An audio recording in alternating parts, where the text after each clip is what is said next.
దక్షిణాది చరిత్రలో ఒక కీలకమైన మలుపు బహమనీ వంశం 1347లో గుల్బర్గా రాజధానిగా ఒక కొత్త యుగం ఆరంభమైంది. రాజకీయ, సైనిక, మతపరమైన పరిస్థితుల కారణంగా సామ్రాజ్యం బలహీనమైంది. చివరకు అది 5 సుల్తానతులుగా విడిపోయింది. బహమనీ సామ్రాజ్యం పతనానంతరం బీజాపూర్లో ఆదిల్ షాహీలు తమ రాజ్యాన్ని స్థాపించారు. గోల్కొండ కుతుబ్ షాహీలు డెక్కన్లో శక్తివంతమైన రాజ్యాన్ని నిర్మించారు. గోల్కొండ కోట, వజ్రాల వ్యాపారం. అహ్మద్నగర్ నిజాం షాహీలు బహమనీ వంశం పతనానంతరం స్థాపితమయ్యారు. వీర యుద్ధశక్తి, సాహిత్యం, కళా వైభవం. బీదర్, బరీద్ షాహీలు బహమనీ వంశం పతనానంతరం తమ రాజ్యాన్ని స్థాపించారు.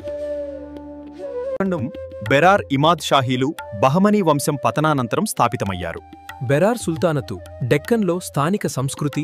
బహమనీ వంశం డెక్కన్ చరిత్రలో ఒక ముఖ్యమైన అధ్యాయం. బహమనీ వంశం వారసత్వం, శౌర్యం, సంస్కృతి డెక్కన్లో చిరస్మరణీయంగా నిలిచిపోయాయి.